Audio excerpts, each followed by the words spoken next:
Máma zpívala ve sboru. Já jsem vyloženě nespívala jako zpěvačka, ale chodila jsem do takového mládežnického souboru, kde jsem hrála a u toho jsme někdy i zpívali. Dá se říct, že ano. Jestli si pamatujete, nebo jestli, než jste byla ta sbormistryně toho záboje, jestli byly ještě nějaký před váma, abyste zpívala v tom sboru? Ano, byla tady paní učitelka Kovářová, Marie Kovářová, byla významná sbormistryně. Já jsem k ní chodila jako studentka gymnázia, učila mě na hudební výchovu a musím říct, že mě jako výrazně zasáhla, že její přístup a její obzor, který měla, že mě jako velice ovlivnil. Takže já jsem vlastně zpívala v tom jejím pěveckém sboru, který byl původně teda byl jenom jako ženský sbor. A vlastně, když ona zemřela, tak já jsem potom převzala, ne hned, ale za pár roků. Vlastně to bylo takové to jádro, ten začátek záboje, že ty ženy, které chodily k té paní Kovářové zpívat, tak jsme se potom začali scházet a tak vlastně jsme převzali, začali jsme se zajímat o tu historii toho pěveckého sboru Záboj s pomocí pana Páva a převzali jsme nakonec i ten název. Jo, a to jako, jak jste říkala, že to byl jenom ženský sbor, tak vy jste oni pak jako k vám přišli nějaký muži, že by chtěli jako zpívat s vámi, nebo... Tak ten začátek toho záboje asi byl takový, že my jsme se nejprve scházeli jenom při příležitosti uvedení Rybovy mše. A takže tam docházeli, na ty Vánoce docházeli i páni a po Vánocích přestali chodit a ženy chtěly chodit dál, takže jako ženy jsme se scházeli po celý rok a muži přicházeli jenom na Vánoce, takže tak to trvalo několik roků a potom jsme pány přemluvili, aby chodili i v tom mezidobí mezi Vánocema a takže tak vznikl jako smíšený sbor Záboj. Jo, tak teďko k tomu jako dnešnímu záboji, kolik má tak členů přibližně? Tak 35. A většinou tam převažují ty ženy pořád. Ano. No a jako, v jaké je tak věkový kategorii? Tak spíš řekněme té, no ne úplně starší, ale řekněme tak nad 40 roků. A nějaký nejstarší člen?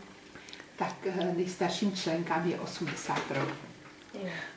Na jakých akcích se nejvíc jako uveřejňujete? Tak to asi tady v tom regionu Sedlčanská, jak tradičně už, jak jsem říkala, zpočátku to bylo nejprve v kostelích, tady v Sedlčanech, nebo v kostele, tady dole svatého Martina a tady v těch okolních kostelech, jako třeba v Petrovicích, na Chlumu, ve Vlticích, kam jezdíme už skoro 20 roků. No a taková jako tradiční nebo místo tradiční, kde vystupujeme každým rokem, je festival Sedlčanská vonička, který jsme vlastně založili.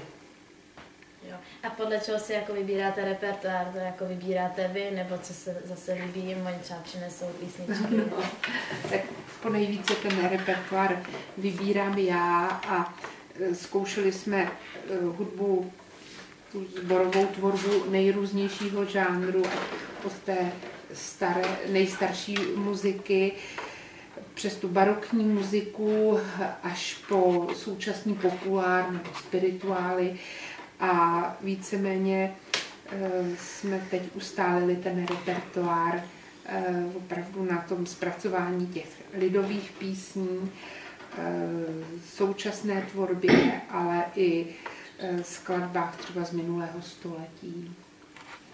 No a když vystupujete třeba někde v tom kulturním domě, tak ty kostýmy, to vám jako někdo šije? No, tak kostýmy si ženy, vlastně musím začít u toho, že bylo takové pečlivé jako zpracování za pomocí módní návrhářky, která je členkou sboru, že ta pečlivě vybírala to, co by se hodilo lidem všech věkových kategorií, protože jsou tam ženy i mladé, i starší. Takže potom se zakoupil materiál vlastně z financí, které si záboj vydělal, anebo částečně záboj je i podporován jako spolek městským úřadem. A takže z těchto peněz byla zakoupena látka a ženy si platily ušití nebo si to ušili sami. No a jak dlouho teda už jste sbormistrní toho dělali? Tak, 20 roků. A to byl jako váš nápad založit teďko ten menší sbor zábojáček, nebo to už bylo dřív? Tak já jsem se vracela do školy po mateřské dovolené a velice mě to lákalo. Chtěla jsem si zkusit, když už jsem vedla ten dospělý pěvecký sbor, tak jsem to chtěla zkusit s dětmi. A vlastně tenkrát jsme založili 3 oddělení, přípravné, prostřední a starší oddělení, do kterého chodilo tak okolo 70 dětí.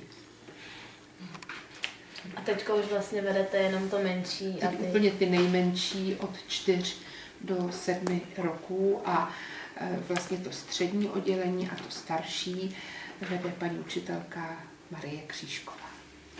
A jaký to je jako pracovat třeba s těma malýma dětma, když oni neposedí chvíli a učíte ten text, jak abys to pak zapamatovala?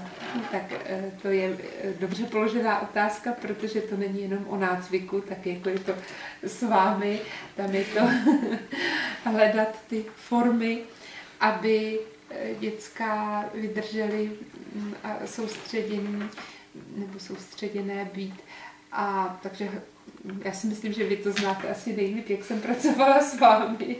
Takže takovou formou se snažíme velice různorodou a pestrou, aby ta děcka tu hodinu nejen jakoby vydržela, ale aby to bylo pro ně zábavné, aby se přitom taky dost toho naučili po té pěvecké stránce i po stránce toho nácviku těch písní, ke kterým zpějeme. A neměla byste jako nějaký fotografie třeba z toho záboje nebo z malých? No z malých to máte vy určitě taky ne, ale my pracovali teď na takovém poměrně náročném nebo rozsáhlém projektu Legenda o svaté Aně, jestli jste viděli to představení. A takže mám fotku z toho, tady teď momentálně, a mám tady fotku, protože vy jste se v muzeu určitě dozvěděli, že záboj bude mít 150 roků od založení, tak připravujeme výstavu do muzea, a takže členové záboje mě nosí už některé staré programy nebo staré fotky a z nich potom budeme vymýšlet tu expozici asi v polovině března. No, takže tam chystáme vernisáž a tak sami sobě tam asi zaspíváme. Přišli byste jako zábojáček nás taky podpořit. Jo, co to? Tak jo. Ještě vás něco zajímá? V tom muzeu je hodně cenných věcí, co se týká toho, té historie jako záboje. Myslím si, že mezi ty nejcennější určitě patří ten prapor, který byl zrekonstruovaný nebo zrenovovaný. A možná zajímavé je to, že byly takové různé etapy toho záboje v tom vývoji a dlouhé roky záboj byl výlučně mužská záležitost, takže to byl pouze mužský sbor. To právě zase jenom ty ženy. Ne, myslím si, že pak to bylo smíšený, ale tohle by vám k tomu hodně řekl pan Páv. Hovořili jste s ním? No, my jsme o tom tak nějak jako mluvili, my jsme si hlavně jako koukali na ty fotky, na ten prapor. Na tu historii. No, co bylo, jaký koncerty tam byly a takhle. Mm-hmm. A někdo od vás z rodiny jako taky zpíval takhle ve sboru? Ne, my jsme byli tak spíš instrumentalisti. A tak já pocházím zase z vesnice, kde jako, když se kamkoliv šlo, kamkoliv jelo, tak co zpívalo, tak to bylo tak dřív ještě docela přirozené, tak zpívalo se prostě v rodině. Ne nějak organizovaně. Stačí vám? Jezdili s tím malým zábojáčkem někam jako do zahraničí, vyjeli jste i se zábojem někam? Tak se zábojem snad ani ne. Se zábojem tak řekněme tady po České republice. Byli jste už třeba na nějakých jako soutěžích? Jako to není naším cílem.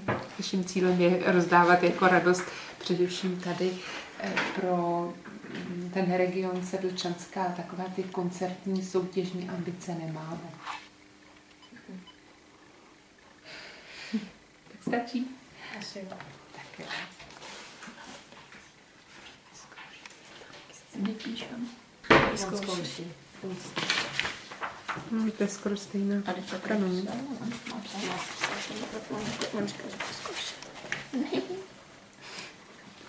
Tak asi vypadal ten záboj, tohle to je. A není tam uvedený rok, ale to ještě nebyli tam páni, takže to jsou 90. léta. Můžu? Ještě chvíli.